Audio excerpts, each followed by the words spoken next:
When a confident black woman walks into a luxury car dealership, she's met with disdain and mockery from the arrogant manager who sees only her skin and not her worth.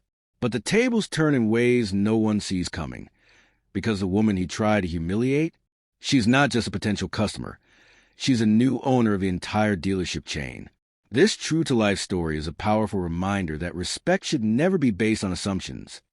The sun was just peeking over the skyline when Nina Bradley stepped out of her black Tesla Model X and onto the glossy pavement of Sterling Motors, one of the most prestigious car dealerships in the city.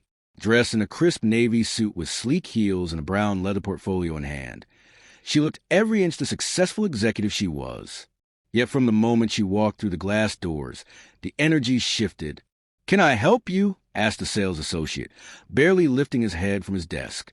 "I'm here to meet with the manager," Nina said calmly, her eyes scanning the showroom full of pristine vehicles. "Before we continue, hit that subscribe button. Turn on your notification bell to get notified for more. Share to friends. Where are you watching from? Please tell us in the comments. We love seeing how far our story goes." The associate smirked slightly, then gestured toward the back office. "He's in there. But just so you know, we don't do financing for Teslas, ma'am." Nina paused, unsure whether to correct him or let the ignorance slide. She simply nodded and walked toward the manager's office. Inside, Malcolm Green, regional sales manager and self-proclaimed deal closer, was barking into a Bluetooth headset while swirling a cup of coffee.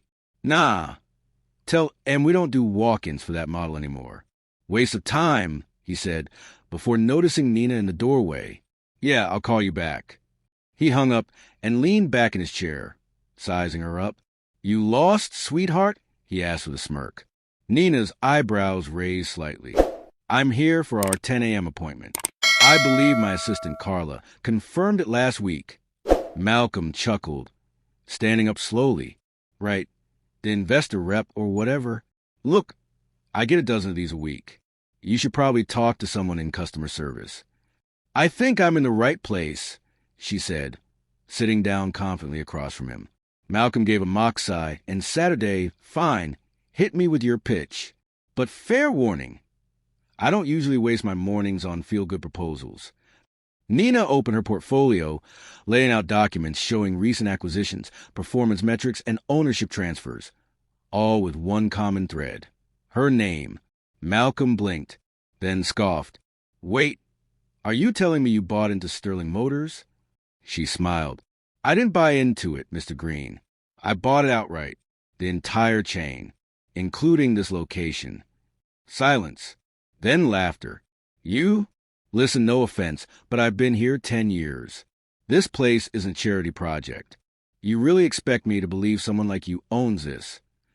Nina sat back, letting his words hang in the air. She studied him, not just his arrogance, but the way he clutched power like a shield. It wasn't just racism. It was fear dressed in entitlement. "Actually, I expected professionalism," she replied. "But thank you for showing me exactly what's wrong with this branch." Malcolm leaned forward, voice sharp. "I don't care who you say you are. I built this location from the ground up.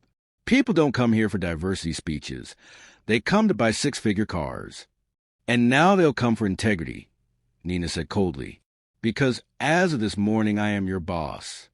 Just then, Carla, Nina's assistant, arrived with legal documents and 2 board members from the parent company.